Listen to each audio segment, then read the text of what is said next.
क्या कहना आपका कि अभी आपसे पहले भी कुछ मेहमान थे तो उन्होंने दावा किया कि ये तो तय कर लिया उत्तर प्रदेश की जनता ने कि भारतीय जनता पार्टी जो वादे किए थे वो वादे पूरे नहीं किए।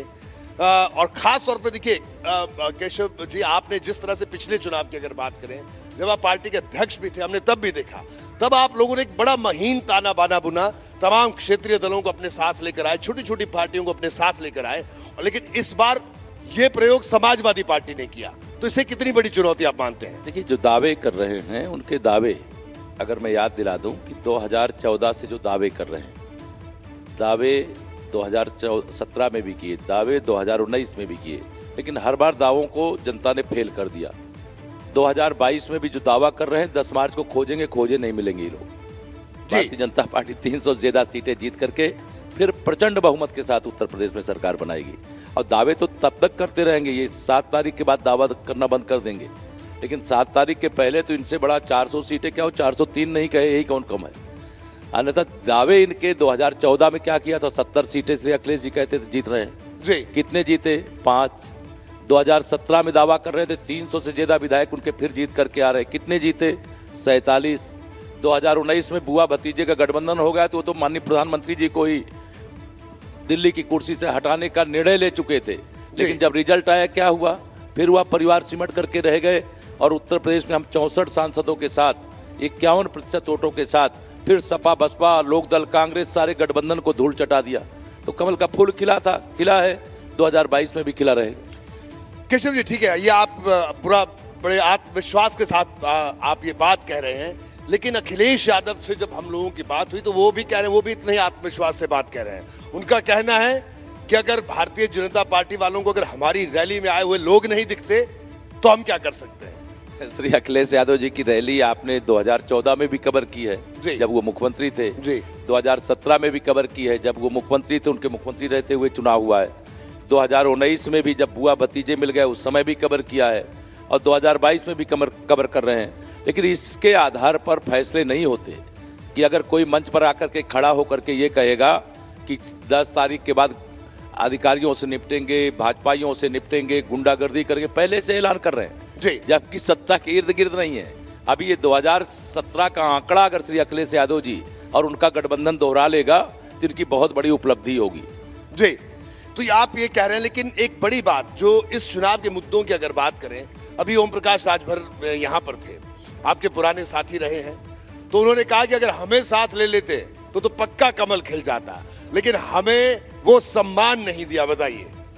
देखिए, श्री ओम प्रकाश जी के बारे में मैं ज्यादा बात करने की आवश्यकता इसलिए, उनको तो हमने बर्खास्त किया है जी। वो हटे नहीं थे, उनको बर्खास्त किया। जीवन में पहली बार विधानसभा के सदस्य तब बने जब भाजपा से गठबंधन किए। पूर्व मंत्री कहलाने का अधिकार केवल इसलिए मिल गया क्योंकि भाजपा से गठबंधन किए, भाजपा की सरकार बनी, उस सरकार में इनको मंत्रिपरिषद में शामिल करके वह सम्मान दिया जिस जीवन में नहीं प्राप्त कर सकते। इस बार तो ये विधानसभा पहुंचेंगे कि नहीं पहुंचेंगे इसकी भी गारंटी नहीं।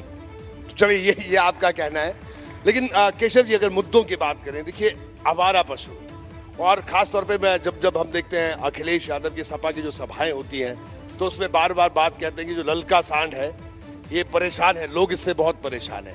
क्या आप मानते हैं कि चुनावों में मुद्दा बना? देखिए, आवारा पशुओं को तो हम नियंत्रित कर ही रहे हैं, लेकिन इनके आवारा गुंडे जो घूम रहे हैं ना, उनको भी हमने नियंत्रित किया, उनको भी जहां भेजना चाहिए वहां भेज दिया है। और 10 तारीख के बाद दूसरी पारी जब शुरू होगी, ये पहली पारी तो टेलर था, असली पिक्चर तो 10 मार्च 2022 के बाद दिखाएंगे।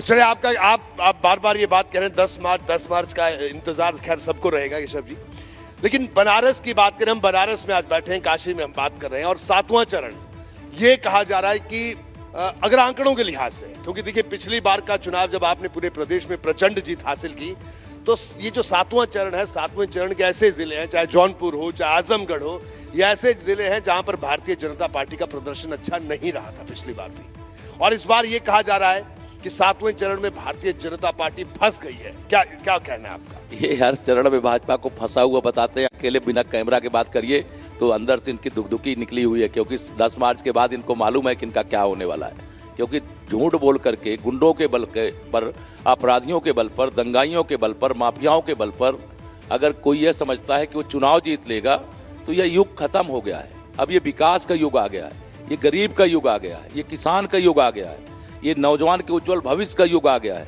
और इस युग के जो नायक हैं वो माननीय नरेंद्र मोदी जी हैं, और उत्तर प्रदेश में हमारे जो नेतृत्वकर्ता हमारे मुख्यमंत्री आदरणीय योगी जी हैं। हम सब लोगों ने मिलकर के 5 साल में इतना काम किया है कि इन्होंने 15 साल में बुआ भतीजे मिलकर के जो यूपी को बर्बाद करने का काम किए थे, उसको हम खुशहाली के पथ पर आगे लेकर के आने का काम किए। गुंडे, अपराधी, माफिया उत्तर प्रदेश चलाएंगे, थाने चलाएंगे, तहसील चलाएंगे, जिला चलाएंगे, ये उत्तर प्रदेश की जनता को कतई स्वीकार नहीं है। इसीलिए 10 मार्च को समाजवादी पार्टी के बारे में कहता हूं, इस पार्टी का नाम ही बदल करके समाप्तवादी पार्टी हो जाएगा। ये बड़ी बात केशव जी आप कह रहे हैं, और आपने एक नया नाम भी आपने दिया। हालांकि नाम आजकल बहुत चल रहे हैं, और इस पूरे चुनाव में अगर बात करें, बसपा की बात भी करें, तो बसपा उस तरह से चुनाव लड़ती हुई नहीं दिखी, ऐसा कहा जाता है। चुनाव मुकाबला आप मानते हैं कि सीधा मुकाबला आपका सपा से ही है? मैं नहीं मानता। मैं यह मानता हूं कि ये सपा, बसपा, कांग्रेस, इनको मैं अलग अलग नहीं मानता। ये सब अंदर से एक है। भाजपा रोको प्रतियोगिता, मोदी रोको प्रतियोगिता का ये सब हिस्सेदार हैं। इनका बस चले तो भारतीय जनता पार्टी को उठा करके यहां भारत से बाहर कर दें, लेकिन इनके बस में ही नहीं है, क्योंकि जनता इनको उत्तर प्रदेश से उठा करके बाहर कर चुकी है, देश से बाहर कर चुकी है। 2014 का नारा था कांग्रेस मुक्त भारत देश, 2017 का नारा था सपा बसपा मुक्त उत्तर प्रदेश। तो देश भी कांग्रेस से मुक्त हो गया उनकी सत्ता से, और प्रदेश भी सपा बसपा से मुक्त हो गया। अब इनकी वापसी की कोई निकट भविष्य में संभावना नहीं है। पहले ही अपने आप को पूरी तरह से शुद्ध करें, शरीफ करें। श्री अखिलेश यादव जी कहते हैं ये नई सपा है। नई सपा में इस तरह से गुंडई होती है कि सभा हो रही है अखिलेश यादव जी के सामने, समाजवादी पार्टी के गुंडे पुलिस पर टूट पड़ेंगे। सभा हो रही है समाजवादी पार्टी का एक मुख्तार अंसारी का बेटा समाजवादी पार्टी गठबंधन का प्रत्याशी है। वो जिस भाषा का प्रयोग कर रहे हैं, ये भाषा बोली जाती है राजनीति में। इस प्रकार की भाषा को कोई आसान नहीं, और उत्तर प्रदेश की जनता हर उस भाषा को बहुत ध्यान से सुन रही है, और हर भाषा का जवाब कमल के फूल का बटन दबा करके दे रही। जी, ये आपने बात कही, लेकिन बार बार माफियाओं का जिक्र हो रहा है, खैर उस पर भी मैं आऊंगा। लेकिन केशव जी ये बताइए कि मुसलमान एक भी प्रत्याशी नहीं भारतीय जनता पार्टी की लिस्ट में? मैं आपको बता दूं, माननीय प्रधानमंत्री जी ने एक नारा दिया था 2014 में, सबका साथ सबका विकास। जी, हमारे लिए गरीब गरीब एक समान, किसान किसान एक समान, बेटी बेटी एक समान, हिंदू हो या मुसलमान, हम भेदभाव नहीं करते। लेकिन हम गिनती गिनाने के लिए टिकट दे दें और चुनाव हार करके कोई आ जाए, जब जीतने लायक हमारा कार्यकर्ता होगा तो उसको टिकट भी देंगे, चुनाव भी लड़ाएंगे, उसको जिताएंगे भी। नहीं अगर चुनाव लड़ाए हैं तो विधान परिषद उच्च सदन है, वहां पर भी ला करके हमने मंत्री परिषद में अपने यहाँ प्रदेश में भी रखा है, देश में भी रखा है। लेकिन वो एक कहते हैं कि एक सिंबॉलिक है कि एक उनको हमें मंत्री बना उनको प्रमाण पत्र नहीं देना हमें, जिनके लिए आप कह रहे हैं। वो तो कहते रहेंगे, कहें हम जिनको टिकट देना उनको टिकट दिए, उनको लड़ा रहे, उनको जिताएंगे, सरकार बनाएंगे। हमें प्रमाण पत्र न देना है, न उनके सवाल का इस तरह के जवाब देना है। जीतने लायक होगा हमारा कार्यकर्ता है, टिकट जरूर देंगे, उसको जिताएंगे, उसको सम्मान देंगे, उसको स्थान देंगे। लेकिन विपक्ष का कोई नेता ऐसा बोल रहा है इसके कारण भाजपा प्रभावित हो जाएगी, नहीं। हम भाजपा के कार्यकर्ताओं का फीडबैक आएगा, जनता का फीडबैक आएगा, जो कार्यकर्ता इस लायक होगा उसको लड़ाएंगे, उसको बढ़ाएंगे, उसको स्थान भी देने का काम करेंगे। केशव जी, अभी बार बार आप लोग बहुत जिक्र कर रहे हैं, बुलडोजर का जिक्र कर रहे हैं, कानून व्यवस्था की बात आप बार बार कर रहे हैं, और विपक्ष लगातार एक आरोप लगा रहा है कि आप लोगों का बुलडोजर चला। इनकार नहीं कर रहे हैं, वो चला, लेकिन सेलेक्टिव लोगों की तरफ। वो जो आपके तरफ के बाहुबली थे, जो आप लोगों का समर्थन करते हैं परोक्ष तौर पर, उन पर वो बुलडोजर नहीं चला। ये उनका दृष्टि दोष है। बाकी बुलडोजर उन्हीं पर चला है जो अवैध रूप से कब्जा किए थे। जहां गरीबों के लिए मकान बनना चाहिए, जहां अस्पताल बनना चाहिए, जहां विद्यालय बनना चाहिए, वहां कोई भूमाफिया सत्ता में आने के बाद ये समझता है कि उसकी सत्ता अमर हो गई है, जो चाहेगा कब्जा कर लेगा, जिसको चाहेगा लूट लेगा, जिसको चाहेगा अपहरण कर लेगा, जिसकी बहन बेटी को चाहेगा उठा लेगा। तो ये युग अब खत्म हो गया। मैंने बताया अभी तो ये जो आप देख रहे हैं बुलडोजर की जो बात करते हैं, वह अभी वहां चला है जो बड़े बड़े सरगना हैं। अभी तो उनके गैंग के लोग गांव गांव में बैठे हैं। इसीलिए मैं कहता हूं 10 तारीख के बाद असली पिक्चर दिखाएंगे, गांव गांव खोजेंगे, जमीन खाली कराएंगे, गरीबों को पट्टा देंगे, वहां पर प्रधानमंत्री आवास योजना के अंतर्गत उनका आवास बनाएंगे, शौचालय बनाएंगे, गैस का फ्री कनेक्शन देने का काम करेंगे, उनको सौभाग्य योजना से बिजली देने का काम करेंगे, जल जीवन मिशन के माध्यम से हर घर नल से जल पहुंचाने का काम करेंगे। जी केशव जी, 5 साल आप सरकार में रहे, सरकार आपने चलाई, और फिर आप दावा कर रहे हैं कि फिर हम वापस आ रहे हैं, आ रहे हैं। हालांकि अगर व्यक्तिगत तौर पर आपकी बात कहें तो हमने 5 साल कभी नहीं देखा, मतलब बतौर पत्रकार जब भी हम कवर करने गए, हमारी पूरी टीम जब भी आपसे मिली इंटरेक्ट की कि केशव प्रसाद मौर्य उनके मन में होता है सत्ता जब चढ़ती है, सत्ता का रंग भी एक होता है, लेकिन इसके लिए मैं आपको बल्कि बधाई भी दूंगा, आप पर वो रंग नहीं चढ़ा। आप वही केशव प्रसाद मौर्य दिखे जो पहले थे, वो तब भी रहे। लेकिन आपकी पार्टी के बहुत सारे ऐसे नेता हैं, बहुत सारे ऐसे मंत्री हैं, मैं उन चरणों का जिक्र भी कर रहा हूं जहां पर चुनाव हो चुका है। तो कई ऐसे चेहरे थे, कई ऐसे लोग थे, मैं नाम नहीं लेना चाहूंगा, जो फील्ड में फीडबैक मिला। लोगों ने कहा कि सब वोट तो देना चाहते थे, लेकिन जो विधायक जी हैं, जो मंत्री जी हैं, वो सत्ता के गुरूर में वो थे। कोई ऐसे रहे होंगे तो उनको देख करके कई बार हमारा जो जनता जनार्दन है, कार्यकर्ता है, उनको देख करके वोट, केशव प्रसाद को देख करके केशव प्रसाद को कोई वोट नहीं देता। इस देश में जो प्रधानमंत्री के रूप में पूरी दुनिया के अंदर भारत का डंका बजा रहे हैं माननीय नरेंद्र मोदी जी, भारतीय जनता पार्टी का एक मजबूत संगठन तंत्र है। उस संगठन तंत्र के आधार पर कमल के फूल के लिए तो लोग जो वोट देते हैं वह भरोसे का वोट है। भाजपा माने भरोसा, मोदी माने जो असंभव है वो भी संभव। यह सारी परिस्थितियां जो बनी है, इसके कारण से कहीं कोई होगा, कोई कार्यकर्ता ऐसे होंगे, कोई मंत्री भी ऐसे हो सकते हैं, कोई उनका व्यवहार अनुकूल ना भी रहा हो, लेकिन हम तो यही अपेक्षा करते हैं कि हम कार्यकर्ता पहले हैं, डिप्टी सीएम बाद में। जी केशव जी, बनारस में हम बैठे हैं आज और ये कहा जा रहा है इस बार तो बनारस में भी 3 एक सीट ऐसी है जहां पर मामला बहुत ज्यादा टाइट है। यह आपको लग रहा होगा या विपक्ष वालों को लग रहा होगा, मुझे नहीं लग रहा है। जनता यहाँ का मन बना के बैठी हुई है। कब 7 तारीख आवे, कब मतदान केंद्र जाए, कब ईवीएम मशीन के पास पहुंच करके कमल या गठबंधन के प्रत्याशियों का जो चुनाव निशान वो बटन दबाए। दर्शक दीर्घा में बैठे हुए लगता है आपके समर्थक कह रहे हैं कि सारी सीटें आएंगी। ये हर गांव गली गलियारे की आवाज है। काशी की आवाज जो है ना पूरे त्रिलोकी में गूंजती है। तो आप समझ लीजिए काशी के जो सांसद हैं, लाडले सांसद माननीय नरेंद्र मोदी जी की आवाज पूरे यूपी में नहीं, पूरे हिंदुस्तान में, पूरे दुनिया में गूंज रही। केशव जी, एक और अहम सवाल यह है कि सबसे बड़ा मुद्दा अब तो चुनाव खत्म होने को है। क्या आपको लगा, क्या लगा कि जिस मुद्दे को लेकर जनता आपके पक्ष में आ रही है, जैसा आपको लगता है? देखिए, मुद्दा हर चुनाव में सामान्यतः रोहित जी ये होता है, हर चुनाव जब लगभग 4-5 चुनाव से मैं सक्रिय राजनीति को देख रहा हूं, हर चुनाव का मुद्दा होता था सड़क, बिजली, कानून व्यवस्था। सपा की सरकार के समय मुद्दा था बिजली आती नहीं, भाजपा सरकार के समय मुद्दा है बिजली जाती नहीं। सपा सरकार के समय सड़क में गड्ढे हैं कि गड्ढे में सड़क है पता नहीं चलता था। आज आप काशी में हो, आप यहां से निकल कर अगर एयरपोर्ट जाना हो तो कितने मिनट लगेगा। यह सारा जो बाबा विश्वनाथ जी का भव्य और दिव्य कॉरिडोर, अविरल और निर्मल गंगा, विकास की अनेक परियोजनाएं, और अभी तो झांकी है, पूरी पिक्चर बाकी है। पूरी पिक्चर बाकी है केशव जी, आप ये कह रहे हैं, लेकिन ये जो पिक्चर है 10 तारीख को रिलीज हो जाएगी, स्वाभाविक सी बात है। बनारस का जिक्र किया आपने, कहा ठीक है हम लोग कंफर्टेबल हैं, लेकिन जो गठबंधन के सहयोगी हैं आपके, जैसे अपना दल अभी आपके साथ है, निषाद पार्टी आपके साथ है, तो आपको लगता है कि ये जो गठबंधन है आपका, या आपको जिन जिलों का मैंने पहले जिक्र किया, पिछली बार जहां पर अच्छा प्रदर्शन आप नहीं कर पाए थे, इस बार कितनी चुनौती उन जिलों में? खासतौर पे जौनपुर, आजमगढ़ की बात में कर रहा हूं। लोकतंत्र है और लोकतंत्र में चुनाव होता है। हम आजमगढ़ में पिछली बार 1 हमारे विधायक जीते थे, इस बार कम से कम 6 हमारे जीतेंगे।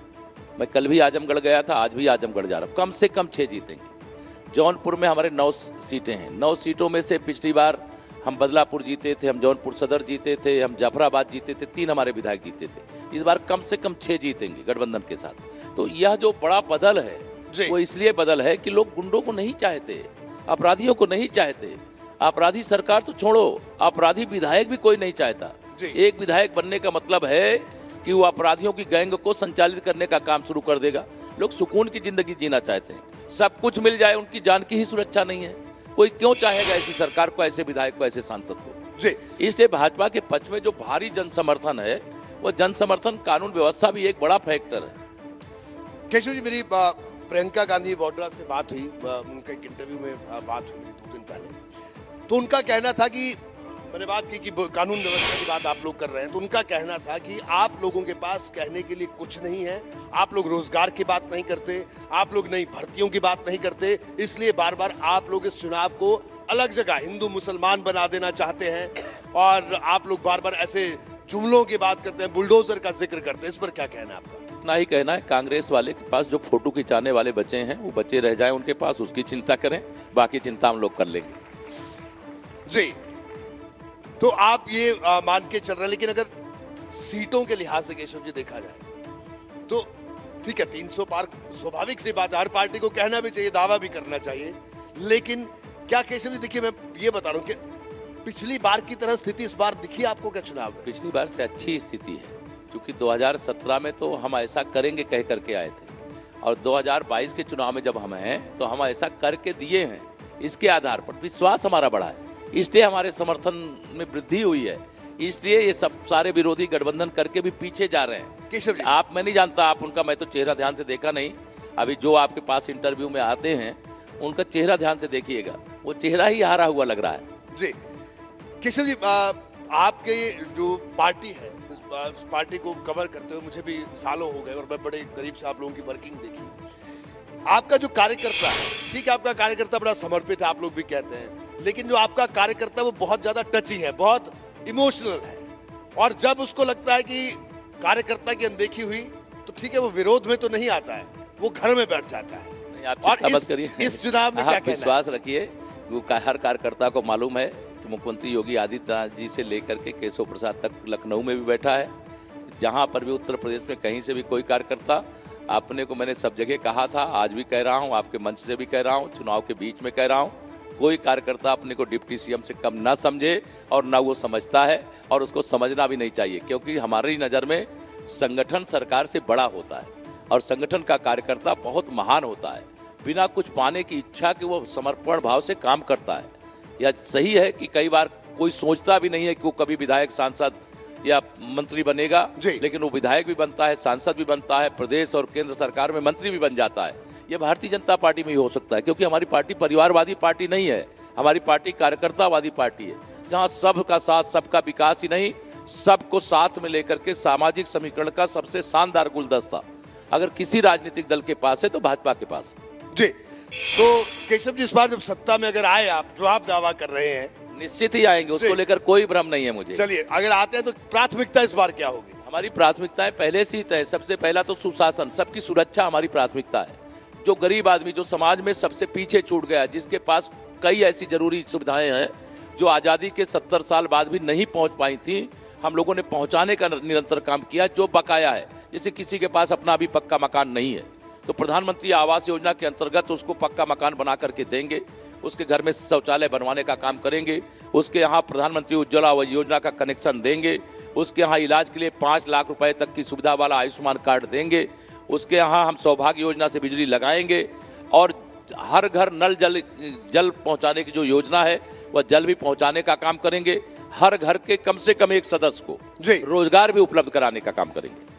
केशव जी, अब मैं चर्चा के बिल्कुल आखिरी दौर में हूं आपसे, क्योंकि देखिए मंदिर आंदोलन की बात अगर हम करें तो आपका योगदान और आपकी उसमें भूमिका सब जानते हैं। इस बीच आपका चुनाव बड़ी शुरुआत में था, मुझे एक बयान ध्यान में है, आपने मथुरा की बात की थी, तो क्या कहेंगे इस पर? क्योंकि अब हम किसी को मैं नहीं समझता हूं कि अगर रामलला की जन्मभूमि पर भव्य मंदिर का निर्माण आज हो रहा है, यही सारे विरोधी राजनीतिक दल के लोग कहते थे कि भाजपा वाले कहते हैं मंदिर भव्य बनाएंगे लेकिन तारीख नहीं बताएंगे। अब तो हम भव्य मंदिर बना रहे हैं, अब इनको भी राम भक्ति याद आ रही है। बाबा विश्वनाथ जी का धाम, मैं नहीं जानता हूं कि धाम बनने से पहले आपने देखा है कि नहीं देखा, मैं तो हर सावन के महीने में कम से कम 20-25 साल पहले से आता था बाबा को अभिषेक करने के लिए। अगर प्रयागराज से हम 500 लोग एकत्र आते थे तो बिना लाठी खाए जल चढ़ा नहीं पाते थे। आज 50,000 लोग एक साथ जाइए, जल चढ़ा करके आइए, भव्य बाबा का धाम बन गया, भव्य बाबा की नगरी बन गई। तो मेरे कन्हैया की जन्मभूमि मथुरा वृंदावन अगर भव्य बन जाए और बिना विवादित परिसर को छुए वहां भव्य मंदिर बन जाए तो किसी की छाती क्यों फटती है? श्री अखिलेश यादव जी को दर्द क्यों होता है? बताएं, वो भगवान श्री कृष्ण के विरोधी हैं क्या? अगर विरोधी है तो बताएं। हम तो अयोध्या के साथ साथ, काशी के साथ साथ मथुरा को भी सजाएंगे, मथुरा को भी बनाएंगे, और जिसको रोकना हो आकर के रोक लेगा। तो ये माना जाए कि अब मथुरा आपकी प्रायोरिटी में है? प्रायोरिटी आप समझिए, ये तीर्थ स्थल है, जिन तीर्थ स्थलों में करोड़ों लोग आते हैं। काशी में कितने यहाँ धार्मिक पर्यटक आते हैं, दुनिया भर से आते हैं, देश भर से आते हैं। जब पर्यटक आते हैं तो रोजगार सृजित होता है। लेकिन ये सारे विरोधी जो केवल रोजा अवतार की पार्टियां करना जानते हैं, वो कभी भी इस बात को समझ ही नहीं पाएंगे और नहीं समझने के कारण से वो इस प्रकार की बातें करते हैं। अन्यथा सभी तीर्थ स्थलों का, प्रयागराज का दिव्य और भव्य कुंभ हुआ, 24 करोड़ लोग वहां स्नान करने आए, स्वयं माननीय प्रधानमंत्री जी गए वहां स्नान करने के लिए, सफाई करने वाले कर्मचारियों को कुर्सी पर बैठा करके, स्वयं जमीन में बैठ करके उनके चरण धो करके जो सम्मान दिया, वो शीश झुका करके प्रणाम करने का मन होता है। यहाँ बाबा विश्वनाथ जी के धाम को बनाने वाले मजदूरों को उन्होंने जाके पुष्प वर्षा करके उनकी पूजा किया, उनके साथ में बैठ करके भोजन किया। ये सम्मान ये श्री अखिलेश यादव जी, राहुल गांधी जी, प्रियंका मैडम ये दे सकते हैं क्या? इनके दिल दिमाग में नहीं, वोट के लिए नाटक कर सकते हैं, दिल से कभी इनके लिए कुछ नहीं कर सकते। जी केशव जी, आप अपने इतने व्यस्त कार्यक्रम के बीच हमारे इस कार्यक्रम में आए, इस काशी महाधिवेशन में वीपी गंगा में आपका बहुत बहुत शुक्रिया। और इतना मैं जरूर कहूंगा कि हमारे मंच पे जो भी तमाम सियासी पार्टियों के नेता आ रहे हैं, उन सबको हम शुभकामनाएं दे रहे हैं। मैं आपको भी शुभकामना देता हूं। अब लेकिन ये पता नहीं हमारी शुभकामना लगेगी किसको। आपकी शुभकामना के लिए धन्यवाद, लेकिन हमें जनता की शुभकामना पूरी तरह से मिल रही है, इसलिए हम 300 से ज्यादा सीटें जीत रहे हैं। हम जनता के बल पे लड़ते हैं, जनता के बल पर जीतते हैं, जनता के बल पर 3 चुनाव लगातार जीत रहे हैं। चौथा चुनाव जीतने का मतलब हम चौका लगा रहे हैं विजय का। धन्यवाद। बहुत बहुत शुक्रिया केशव जी आपका।